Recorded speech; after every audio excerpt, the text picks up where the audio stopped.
반갑습니다. 김지영 목사입니다. 우리가 언제 후대를 기를 수 있을까요? 지금 장마와 무더위가 교차되는 날씨입니다. 육신적으로 힘들고 지치신 분들이 많을 거예요. 그런데 바로 지금이 후대를 기를 시간표입니다. 보라, 지금은 은혜 받을 만한 때요. 보라, 지금은 구원의 날이로다. 각 교회에서 여름 성경학교를 준비하고 계실 겁니다. 그리고 WRC도 멀지 않았죠. 이번 이 WRC와 그리고 여름 성경학교를 통하여서 현장에 흩어진 후대들이 복음으로 원네스가 되어지고 복음으로 각인 뿌리 체질되는 축복의 시간표가 될 줄을 믿습니다. 우리가 함께 기도하시면서 이 시간표에 후대를 기르는 가장 중요한 직분에 쓰임받게 되기를 바랍니다. 오늘 또 그리스도 예수 안에서 성삼위 하나님이 우리와 함께 하시고 우리에게 새 힘을 부어주사 후대를 향하신 하나님의 놀라운 계획에 심부름하게 하심을 감사합니다. 오늘 또 전국과 세계에서 후대에게 정확한 언약의 바톤을 전달하고 계신 모든 부모들, 교사들에게 성령의 충만함을 부어 주시옵소서. 우리의 힘이 아니라 하나님의 능력으로 온전히 심부름하게 하여 주옵소서. 예수 그리스도 이름으로 기도합니다. 아멘. 네, 오늘은 7월 3과 바울의 탄식 이 말씀을 함께 나누고 성령인도 받고자 합니다. 이번 7월의 공과를 보도록 하겠습니다. 7월은 1과 복음은 하나님이 주신 것, 2과 하나님이 주신 구원은 믿음으로 누릴 수 있다. 1과 2과 같은 경우에는 제목만 묵상을 해도 은혜가 되는 그런 완전 복음 메시지였습니다. 오늘은 3과 바울의 탄식 함께 보도록 하겠습니다. 왜 바울이 탄식을 했을까요? 교회사의 영적인 싸움은 계속 반복되는 싸움이었습니다. 율법이냐 복음이냐, 행위냐 믿음이냐, 이걸 가지고 신학적인 논쟁까지 나왔고 계속해서 이것이 지금 2000년 교회 역사에 반복되는 부분이죠. 교회 역사뿐만이 아니고 실제 우리의 주변에서도 계속 일어나고 있는 부분이죠. 전 지금 기억이 납니다. 어떤 집사님이셨는데요. 이분이 신학 공부를 하고 있는 전도사 가정을 알게 됐어요.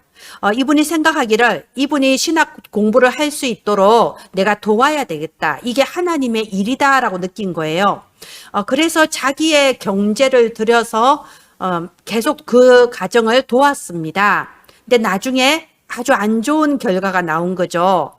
알고 보니 그 전도사님이 신학 공부하는 전도사님이 아주 오랜 세월 동안 가정 안에 가정 폭력을 하고 있었던 거였어요. 그래서 어느 날 갑자기 그 사모님과 아이들이 긴급 대피를 하는 일이 벌어졌고 이분이 그 사실을 알았어요. 그래서 이제 지원도 끊어지고 결국 끊어졌는데 이 사건으로 말미암아 이분이 마음에 큰 시험이 들은 거예요. 어떻게 신학을 하는 사람이 목사님 되겠다고 공부하는 사람이 그렇게 오랜 세월 가정폭력을 할 수가 있냐. 이것이 교회에 대한 불신앙으로 기독교에 대한 불신앙으로 연결이 되어서 다 가짜 아니냐. 교회도 가짜고 가르치는 것도 가짜 아니냐. 큰 시험이 든 것을 제가 봤습니다. 상당히 마음이 아픈 그런 가슴 아픈 사건이었어요. 우리가 그런 사건을 보면은 어떤 생각이 드나요? 이렇게 됩니다. 율법으로 돌아가게 됩니다. 행위로 돌아가게 됩니다. 아무리 예수 믿고 구원을 받았다지만 이 사람의 행위가 이런데 어떻게 그걸 믿을 수가 있냐. 아무리 앞에서 거룩하게 기도하고 찬양하고 그래도 그게 다 거짓말일 수도 있지 않냐. 이런 식의 율법과 행위에 대한 말이 나올 수밖에 없습니다. 그리고 바로 그 부분을 파고들어서 신천지나 이런 이단들이 바로 그걸 가지고 파고드는 거거든요. 그럼에도 불구하고 여러분, 우리는 복음을 말해야 합니다. 그럼에도 불구하고 구원의 기준은 예수 그리스도, 그것밖에 없습니다. 예수 그리스도를 믿음으로 말미암아 구원을 받는 거예요. 아무리 교회 안에 문제와 사건이 있고 때로는 구원받은 자들이 이상한 행동을 하고 마음에 큰 상처를 주더라고요. 그래도 우리는 거짓을 말할 수는 없습니다. 구원은 예수 그리스도를 믿음으로 말미암아 하나님의 은혜로 받는 거예요. 왜 우리가 이 기준에 있어서는 한 발자국도 흔들릴 수 없을까요? 여러분, 큰 댐이라도 작은 구멍 하나가 나면 거기에서 물이 새어 나오면서 나중에는 댐 전체가 무너질 수가 있습니다. 교회 역사가 그것을 말하고 있어요. 이런 신앙 논쟁으로 말미암아 많은 이단과 사이비들과 또 교회가 갈라지고 이런 사건들이 일어났어요. 우리가 잘 아는 게 천주교 보십시오.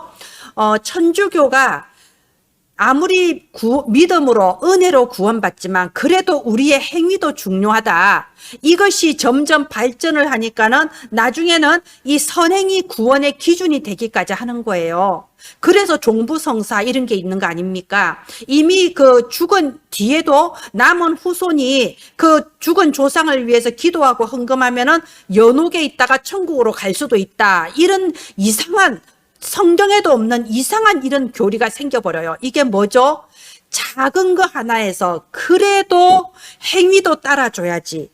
그래도 이런 부분은 좀 기본은 지켜줘야지. 이런 너무나도 당연하고 조그마한 소리가 신앙 논쟁이 되고 교리가 되어버린다 이겁니다. 그래서 마틴 루터가 오직 의인은 믿음으로 말미암아 살리라. 로마서 1장 16절 말씀 가지고 종교개혁 일으켰을 때 하나님이 누구의 손을 들어주셨나요? 교회 역사를 보면 알지 않습니까? 하나님께서는 오직 구원은 믿음으로 말미암아 받는다는 이 복음의 메시지에 손을 들어주신 거예요. 그래서 오늘날 우리 교회가 전 세계에 이렇게 퍼진 거 아닙니까? 자, 여러분, 우리는 일반적으로 칼빈주의와 알미니안주의로 나눕니다. 칼빈주의는 장로교, 알미니안주의는 뭐 성결교, 또 웨슬레파에서 나온 뭐 감리교 이렇게 여러 가지 교파가 있어요. 결국은 이겁니다. 율법이냐, 복음이냐, 행위냐, 믿음이냐, 온전히 은혜로 되느냐, 아니면 사람의 행위나 선행이 조금은 필요한 거 아니냐? 이런 신앙 논쟁 속에서 걷잡을 수 없는 많은 여파가 벌어져요. 그래서 여러분, 우리는 어떠한 상황에서도 정말 시험 들 수밖에 없는 사건과 문제가 벌어진다 하여도 우리는 그 한 가지 복음 진리에서는 흔들려서는 안 됩니다. 오직 구원은 예수 그리스도를 믿음으로 말미암아 하나님의 은혜로 받는 겁니다. 우리가 우리의 후대에게 물려줄 수 있는, 우리가 우리의 후대에게 단 한 가지만 증거할 수 있다면 바로 그 복음을 증거해야 돼요. 오직 그리스도, 오직 하나님의 나라, 오직 성령, 이 흔들리지 않는 복음의 진리를 우리 후대에게 전달하는 저와 여러분이 되기를 바랍니다. 오늘 바울의 탄식이 바로 이거예요. 갈라디아서 3장 1절에 보면요. 어리석도다 갈라디아 사람들아 누가 너희를 깨드냐. 갈라디아서 3장 3절에는 너희가 이같이 어리석으냐. 성령으로 시작하였다가 이제는 육체로 마치겠느냐. 이렇게 탄식을 하고 있습니다. 여러분, 복음 하나로 끝나야 돼요. 예수 그리스도 복음 진리 하나로 끝나야 됩니다. 아니면 순식간에 속아버린다니까요. 어느 순간에 이것이 신학화, 교리화가 되고 교권화가 돼버려요. 그러면 어느 날 알지 못하는 사이에 저주와 재앙이 들이닥친다 이겁니다. 우리가 우리의 후대에게 그 굴레를 또다시 넘겨줄 수는 없는 거예요. 그래서 이 갈라디아 교회의 유혹, 이게 이대지죠. 바울이 이렇게 탄식하잖아요. 누가 너희를 깨드냐. 도대체 오직 그리스도 복음 하나만 증거해서 갈라디아 교회가 세워졌는데 도대체 누가 너희를 유혹하더냐. 이렇게 탄식하고 있어요. 이 정통 유대인이라고 하는 자들이 갈라디아 교회에 와서 갈라디아 교회에 있는 이방인 신자들에게 이런 말을 하기 시작한 거죠. 일단 바울의 사도직 가지고 먼저 시비를 걸기 시작합니다. 사도라 하면 예수님이 살아계실 때 예수님을 따라서 다니면서 배워야 사도지. 바울은 예수님 살아계실 때 안 믿었어. 바울은 예수 믿는 사람들을 막 잡으러 다니던 핍박자야. 그런데 갑자기 어느 날 자기 혼자서 다메섹에서 예수님 만났다고 하면서 사도라고 하는 거야. 바울은 사도라고 할 수가 없어. 이런 식으로 유혹하는 거예요. 그러면서 이 유대교에 입교한 이방인 신자, 말하자면 이방인으로서 유대교에 예수 그리스도를 믿고 들어온 이방인 신자들을 대상으로 할례에 대해서 말을 하기 시작하는 거예요. 언제나 여러분 사탄의 속삭임은 좋은 것을 가지고 말을 합니다. 틀린 거 나쁜 걸로 말하면 누가 속아 넘어가겠어요? 마찬가지예요. 교회 안에서도 아무리 예수님 믿고 구원을 받았지만 이게 기본 아니냐? 누가 교회 슬리퍼 신고 다니냐?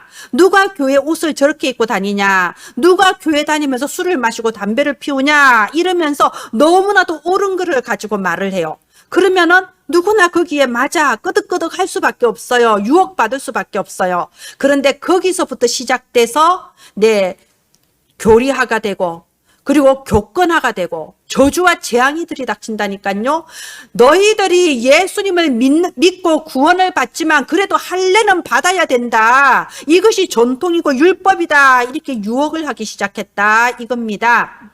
그래서 3대제 바울의 질책이에요. 어리석도다 갈라디아 사람들아 누가 너희를 깨드냐. 그러면서 갈라디아서 3장 1절 2절에 보세요. 예수 그리스도께서 이렇게 십자가에 못 박히신 것이 너희 눈앞에 밝히 보이거늘 누가 너희를 깨드냐. 예수님이 십자가에 못 박히신 것이 우리가 만약 우리의 행위로 구원을 받았으면 그 십자가에 못 박히신 것이 무슨 의미가 있느냐 이거죠. 내 행위에 따라서 구원이 오락가락하면은 왜 예수님이 십자가에 못 박히십니까? 너희가 그것을 알지 못하느냐 그 말을 하는 겁니다. 갈라디아서 3장 5절에도요. 너희에게 성령을 주신 것이 율법의 행위에서 나온 거냐 아니면 듣고 믿음으로서냐. 너희가 할례 받고 나서 구원받았냐? 아니지 않냐. 너희가 그리스도 이 복음을 듣고 마음에 그리스도 영접했을 때 구원받고 성령이 너희에게 임하신 것이 아니냐. 너희가 그리스도와 함께 십자가에 죽고 그리스도 안에서 다시 살아난 것이 아니냐. 그리고 갈라디아서 3장 7절 8절에는 이제 아브라함을 가지고 말합니다. 왜 아브라함이 나왔을까요? 유대인들에게 가장 영향력이 있는 이름이 아브라함이에요. 그래서 아브라함을 가지고 말하는 겁니다. 아브라함이 행위가 아니라 믿음으로 말미암아 의롭다 여겼다. 그래서 6절에 아브라함이 하나님을 믿음에 그것을 그에게 의로 정하셨다. 이게 창세기에 나온 구절이지 않습니까? 아브라함은 먼저 하나님을 믿고 먼저 구원받고 난 후에 할례를 행했어요. 할례 행하고 하나님이 그를 불러서 가나안으로 가라 이렇게 한 게 아니다 이겁니다. 그래서 갈라디아서 3장 28절 함께 읽어보겠습니다. 갈라디아서 3장 28절 여러분 교회에서 예배 드릴 때 우리 렘넌트들과 함께 읽어보시면 좋을 것 같아요. 너희는 유대인이나 헬라인이나 종이나 자유인이나 남자나 여자나 다 그리스도 예수 안에서 하나이니라. 이게 지금 무슨 말인가요? 우리 인간의 어떤 조건이 구원을 좌우하는 게 아니라는 겁니다. 남자냐 여자냐 유대인이냐 이방인이냐 네가 종이냐 자유인이냐 할 일을 받았냐 안 받았냐 여기에 좌우되지 않고 그리스도 예수 안에서 우리가 하나님의 자녀로 하나가 되었다 이겁니다. 바로 이 언약을 붙잡았을 때 여러분 언약의 말씀은 창조의 능력이 있지 않습니까? 링컨이 이 언약을 붙잡고 노예 해방을 했잖아요. 미국의 문화를 바꾸어 버렸고 전 세계 문화를 바꾸어 버린 겁니다. 우리 렘넌트들이 이 세상 사람들의 유혹, 사람의 사상과 문화에 유혹되지 않고 오직 그리스도 변하지 않고 흔들리지 않는 복음의 진리를 붙잡은 그런 렘넌트들로 자라야 되겠습니다. 바로 그랬을 때 저와 여러분이 기려는 이 어린 렘넌트를 통하여서 237 나라 교회의 신앙 색깔이 바뀌고 무너져 가고 있는 전 세계 교회들이 다시 세워지는 그런 창조의 역사가 일어나게 될 줄을 믿습니다. 결론 보겠습니다. 7월의 결론은 All Change CVDIP입니다. CVDIP는 모든 것을 변화시키는 여정이에요. 무엇을 변화시키나요? 우리 아이들을 공격하는 과거의 상처, 지금 환경의 어려움, 그리고 나도 모르게 저질러버린 나의 실수. 여러분, 하나님의 자녀는 죄를 지었다고 하는 게 아니에요. 우리는 그리스도 안에서 모든 죄 사함 받았습니다. 우리는 뭘 했나요? 실수하는 거예요. 순간적으로 사탄의 속임수에 넘어가서 이 세상의 유혹 속에서 실수할 수 있죠. 말로 실수할 수도 있고 행위로 실수할 수도 있어요. 우리 렘넌트들이 사실은 기도 수첩을 좀 못해도 죄책감 느낍니다. 내가 렘넌트로서 이래도 되나? 이런 실수에 죄책감 느끼고 거기 속아 넘어갈 때가 많아요. 나는 공부도 안 되고 나는 기도도 안 되고 나는 정말 항상 고쳐야 될 것만 가득한 그런 사람으로 자기 자신을 생각할 수도 있어요. CVDIP는 이 모든 것이 변하는 겁니다. 그래서 과거의 상처가 24 하나님이 나와 함께 하심을 그 임마누엘을 누림으로 바뀌는 거고요. 그리고 나의 지금 어려운 환경이 25 모든 것을 변화시키는 하나님의 그 응답 25로 바뀌는 거고요. 나도 모르게 저질렀던 나의 모든 실수, 나의 연약함들을 하나님이 오히려 들어 사용하셔서 영원히 영광 올려드릴 작품을 만들게 하시는 겁니다. 바로 이것이 우리 렘넌트들이 앞으로 걸어갈 그 CVDIP의 여정입니다. 여러분, 저와 여러분의 입술을 통해서 그리스도의 복음이 전달되어야 됩니다. 이 그리스도의 복음은 우리가 예수가 그리스도야 하면서 5분 구원의 길을 외우자 이런다고 전달되는 것은 아니에요. 저와 여러분이 우리 아이들에게 나의 상처, 또 내 여러 가지 어려운 환경, 나도 모르게 부지불식간에 저질렀던 나의 모든 실수가 예수 그리스도 안에서 변화되어지는 이 복음이 메시지로 우리의 모든 판단과 우리의 평상시 말로 렘넌트들에게 전달되어지기를 바랍니다. 네, 여러분이 이 키즈램 사이트에 들어가셔서 이 학원복음화 PPT 다운 받으셔서 여러분의 현장에 맞게 활용해 주시기를 바랍니다. 여러분이 섬기는 모든 렘넌트 현장을 통하여서 237 나라 교회의 신앙 색깔이 바뀌고 무너져가는 모든 교회들이 다 새롭게 세워지는 역사가 일어나게 되실 겁니다. 기도합니다. 하나님, 무더운 여름입니다. 우리 부모님들과 교사님들의 건강을 지켜주시옵소서. 하나님이 주시는 오력으로 충만하여 우리 후대들에게 예수 그리스도 생명의 복음의 증인으로 서게 하여 주시옵소서. 살아계신 주 예수님 이름으로 기도합니다. 아멘. 감사합니다.